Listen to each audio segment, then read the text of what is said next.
दूर किसी जंगल में एक कवि रहती थी जिसका नाम गोरी कवि था।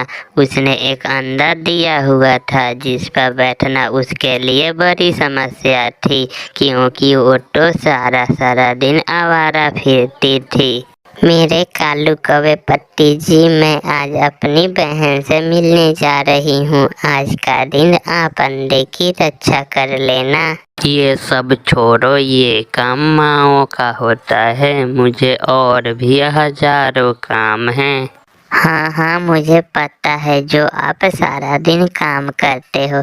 मैंने कहा ना कि मैं शाम तक लौट कर आ जाऊंगी। फिर गोरी कालू कौवे की कोई बात सुने बिना ही वहाँ से चली जाती है। जीजा जी से कहूंगी कि आज मुझको मिठाई लाकर खिलाए। आज मेरा मिठाई खाने का बड़ा मन कर रहा है। रास्ते में जाती हुई गोरी कवि ऐसा सोचती है। गोरी की बहन लाडली और उसके जीजा जी भी घर में ही थे। मुझसे ये सब नहीं होगा, मैं अंडे पर नहीं बैठ सकती। तो और क्या, तुम्हारा बाप बैठेगा अंडे पर। अगर इस घर में रहना है तो अंडे पर बैठना ही होगा। गोरी कवि भी वहाँ आ जाती है। जीजा जी, मेरे घर में तो हर समय लड़ाई होती ही रहती है। आप लोग यहाँ पे भी लड़ रहे हो। अंडे पे नहीं बैठती, कहती है कि मैं बैठूं। इसी बात पे तो मेरी लड़ाई हुई है मेरे पति से। आजकल की कवि लड़कियां कहाँ अंडों पर बैठना पसंद करती है। छोड़ इसे गोरी दीदी, आप बताइए क्या खाएगी। मिठाई, आज मेरा मिठाई खाने का बहुत मन कर रहा है। आप लाडली के पास बैठे, मैं अभी मिठाई लेकर आता हूँ। फिर गोरी के जीजा जी गोरी के लिए मिठाई लेने चले जाते हैं। बड़ी ये क्या मुसीबत है, मैं थक गई हूँ। मैं सोच रही थी कि ये अंडा ही तोड़ डालें। ना छोटी, ऐसा ना करना, वरना तुम्हारा पति तुम्हें घर से निकाल देगा। तो फिर क्या करूं, मुझसे तो ये सब नहीं होता। कितने दिन हो गए मैं ब्यूटी पार्लर भी नहीं जा सकी। मेरा स्किन भी खराब हो रहा है और रंग भी काला हो गया है। जीजा जी आले, उनसे पूछकर ये अंडा मैं लेकर चली जाती हूँ। मेरा भी अंडा है, मुझे तो बैठना ही होता है। एक क्या, मैं दोनों अंडों पर बैठ जाया करूंगी। मेरी बड़ी बहन कितनी अच्छी है, मेरा कितना ख्याल रखती है। 100 रुपए का मिठाई दो, उसमें रसगुल्ले डाल देना। मेरी बड़ी साली आई है। गोरी आई है क्या? अगर गोरी आई है तो उसे कहना मिठाई वाले चाचा बोल रहे थे कि पिछली बार जो मिठाई उधार लेकर गई थी उसके पैसे दे दो। मैं संदेश दे दूंगा आपका। फिर गोरी का जीजा मिठाई लेकर वहाँ से चला जाता है। गोरी ऐसी मिठाई खा रही थी जैसे कि मिठाई पहली बार देखी हो। वाह वाह, मजा ही आ गया। गोरी दीदी, वो मिठाई वाला चाचा तुम्हें याद कर रहा था। पिछली बार मैं उधार कर गई थी, पैसे मांग रहा होगा, दे दूंगी जब होंगे। कौन तरह मैं भागी जा रही हूँ।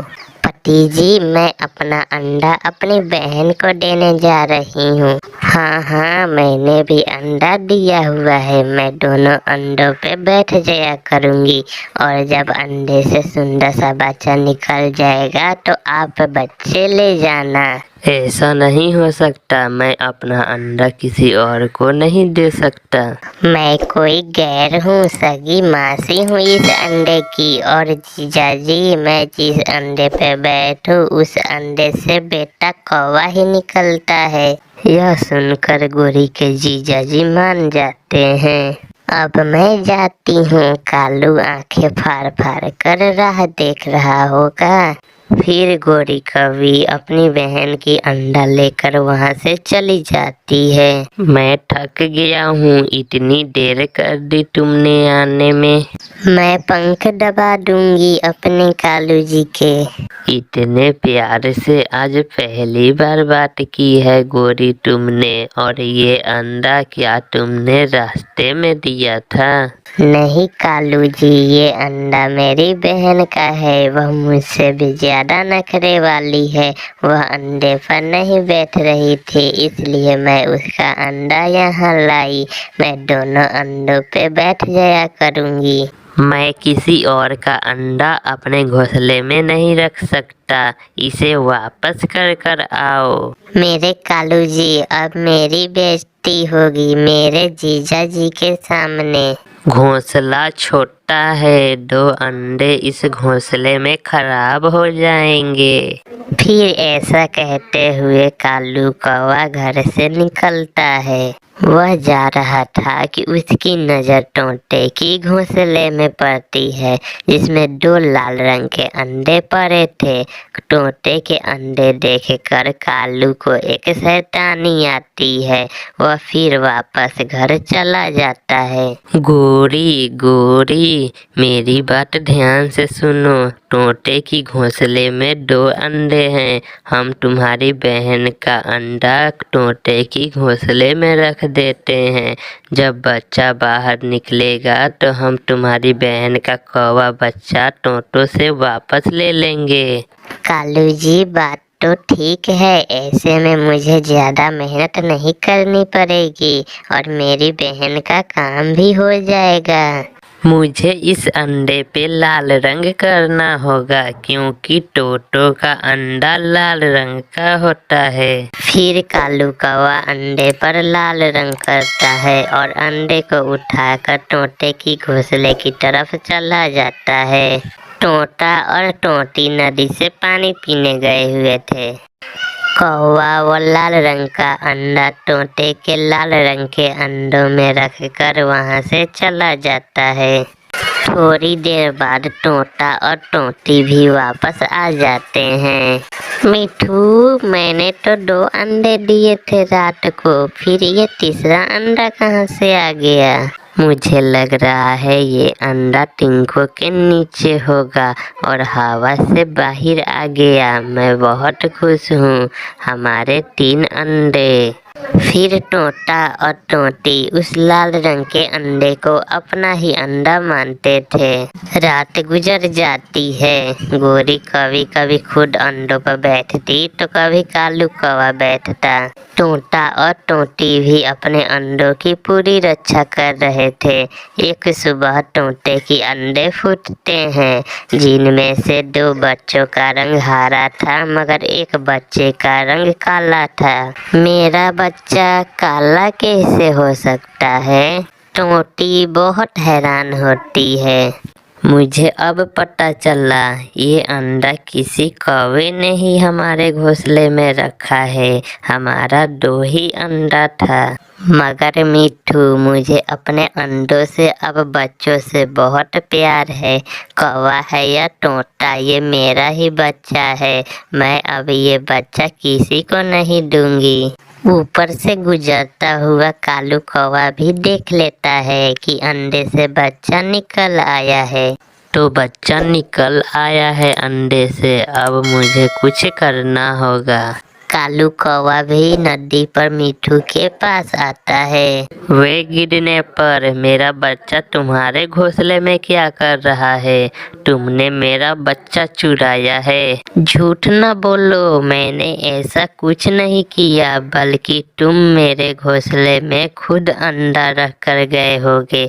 मैं और मेरी पत्नी ने तीनों अंडे की रक्षा अपनी जान से बढ़कर की है।